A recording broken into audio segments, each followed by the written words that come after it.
जय जय श्री राधे श्याम। जय जय श्री राधे श्याम। जब निकुंज दर्शन के लिए तड़प उठे थे अर्जुन। कौन है ये श्री राधा? हे वासुदेव, मैंने इस नाम को बहुत बार सुना है, पर कभी आपसे पूछने की हिम्मत नहीं हुई। आज जब बलराम जी ने वृंदावन और श्री राधा का उल्लेख किया, तब मैं आपसे पूछना चाहता हूँ। हे वासुदेव, मुझे आपने अपना सखा माना है। अगर मैं आपका सखा हूँ तो इस श्री राधा नामक रहस्य से पर्दा हटाइए। ये कहते हुए अर्जुन ने श्री कृष्ण के चरणों में प्रणाम किया था। बलराम जी ने श्री कृष्ण से कहा, मैं थक गया हूँ, इसलिए विश्राम करने के लिए जा रहा हूँ। और हाँ, कल हम द्वारिका के लिए निकल रहे हैं।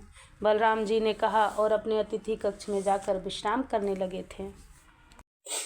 श्री राधा, ये तो बहुत गोप्य प्रश्न किया है तुमने अर्जुन। भाव जगत में डूब गए वासुदेव। ब्रह्मा, रुद्र, विष्णु ये भी श्री राधा रहस्य को नहीं जान पाते। पार्थ, मानव मात्र में प्रेम की पावन शक्ति का संचार करने के लिए मैं इस धरा पर अवतरित होता हूँ। पर हे पार्थ, मेरी जो अपनी शक्ति है, आह्लादिनी शक्ति, जो प्रेम उमंग में को डुबाने वाली शक्ति है, मुझे निरंतर आनंद प्रदान करने वाली शक्ति है, उसी को आह्लादिनी शक्ति कहते हैं। वो है श्री राधा। यानी पार्थ, मुझ में और श्री राधा में कोई अंतर नहीं है, हम दोनों एक ही हैं। हाँ, ये लीला है मेरी, इसलिए लगता है कि हम दोनों अलग अलग हैं, पर ऐसा नहीं है। हम दोनों अलग हो ही नहीं सकते, अलग होकर रह ही नहीं सकते। बाकी जो विरह और वियोग दिखाई दे रहा है वो मात्र लीला है। हे पार्थ, अर्जुन, सर्प की कुंडली क्या कुंडली और सर्प अलग है? सर्प जब चलने लगता है तब कुंडली कहाँ गई? ऐसे ही हम दोनों अलग हैं, लगते हैं अलग अलग, पर है नहीं, है एक ही। कृष्ण ने समझाया श्री राधा तत्व को। प्रेम ही आकार लिया हुआ है श्री राधा के रूप में। वो राधा, मेरी नुकुंजेश्वरी श्री राधा, ये तो अवतार काल की लीला है, जिसमें संयोग वियोग की लीला चलती ही रहती है। पर हे अर्जुन, एक लीला है निकुंज की लीला, जो अनादि है, अखंड है। सूर्य मिट जाए, चंद्र मिट जाए, प्रलय हो जाए, महाप्रलय आ जाए, जिसमें सारे लोग जगमग्न जलमग्न रहते हैं, उस समय भी दिव्य वृंदावन के निकुंज लीला में कोई व्यवधान नहीं पड़ता। प्रेम की बातें, वो भी कृष्ण के मुख से। आहा, अर्जुन गदगद हो रहे हैं और कृष्ण भी बड़े उमंग उत्साह के साथ बताते जा रहे हैं। हे ब्रजनाभ, अर्जुन कोई साधारण तो है नहीं, ये भी ईश्वर के अनादि सखा है। नर नारायण की जोड़ी तो सनातन ही है। अर्जुन को समझाने में देरी नहीं लगी, वो तुरंत युगल चरणों में साष्टांग लेट गए। वासुदेव, क्या मुझे निकुंज दर्शन का सौभाग्य प्राप्त नहीं होगा? हंसे श्री कृष्ण से। शेष, अनंत, संघर्षण को तो मात्र कुंज प्रवेश का ही अधिकार मिला, फिर तुम क्या हो? ये बात अर्जुन के पीठ में हाथ मारते हुए बोले थे कृष्ण। पर क्यों? निकुंज दर्शन का अधिकार हमें क्यों नहीं? अर्जुन, क्योंकि अहंकार प्रेम नगर में बाधक है। कृष्ण ने कहा, पर मेरे अंदर अहंकार कहाँ? अर्जुन ने कहा, तुम पुरुष हो ना? कृष्ण बोले, अर्जुन, क्या पुरुष का अर्थ ही अहंकार नहीं होता?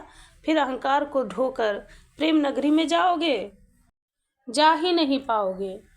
और गली छोटी है यार, उसमें दो कहाँ? फिर मैं क्या करूं?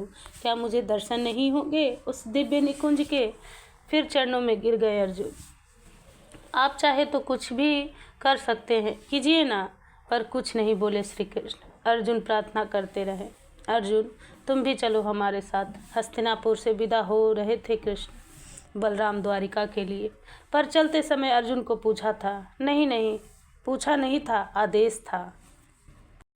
अन्य पांडव देखते रहे, कुछ बोले नहीं। अर्जुन के लिए तो कृष्ण का आदेश ही सब कुछ है। तुरंत ही रथ में चढ़ गए अर्जुन और सबको प्रणाम करते हुए कृष्ण चल दिए द्वारिका के लिए। वृंदावन में उतार देना अर्जुन को अपने प्रिय सारथी दारुक से कहा था कृष्ण ने।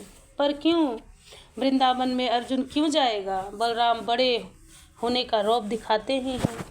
पर कृष्ण ने बलराम की बात का कोई उत्तर नहीं दिया। अर्जुन से ही बोले, अर्जुन मेरे भाई।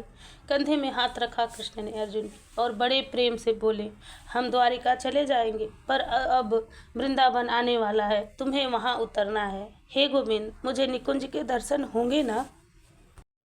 अर्जुन ने फिर प्रार्थना की, अर्जुन तुम मेरे प्रिय हो, मैं इस प्रेम तत्व से तुम्हारा साक्षात्कार कराना चाहता हूँ। इसको नहीं जाना तो सब कुछ जानना व्यर्थ ही है, इसलिए अब तुम मेरी बात ध्यान से सुनो।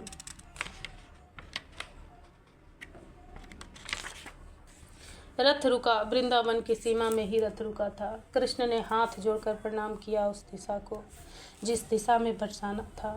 हे अर्जुन, अब मेरी बात ध्यान से सुनो। यह सर है जिसका नाम है मान सरोवर। नेत्र सजल हो उठे कमल नयन के। मेरी राधा यहाँ मान करती थी, मैं उन्हें मनाता था। प्रेम की रीत अनूठी होती है, ये प्रेम की सिद्ध भूमि है, इसलिए तुम यहीं बैठो और त्रिपुरा सुंदरी की आराधना करो। हाँ, वही त्रिपुरा सुंदरी जो भगवान शिव के हृदय में रहती है, उन्हीं की आराधना करो। अर्जुन हाथ जोड़कर खड़े रहे। रथ में बैठ गए थे कृष्ण बलराम और दारुक सारथी चकित भाव से कृष्ण अर्जुन की ये अबूझ लीला देख करते। त्रिपुरा सुंदरी मेरी राधा की सखी ललिता है। रथ जब चला तब कृष्ण को लगा बता दो अर्जुन को, इसलिए चलते चलते बता दिया। पर बता रहे थे अर्जुन को, चकित हो गए थे बलराम। क्या ललिता सखी भगवती त्रिपुरा सुंदरी है? अर्जुन वहीं बैठ गए, ध्यानस्थ होकर बैठे थे मानसरोवर में और अपने हृदय में भगवती त्रिपुरा सुंदरी का ध्यान करने लगे थे। जय जय श्री राधे श्याम, जय जय श्री राधे श्याम।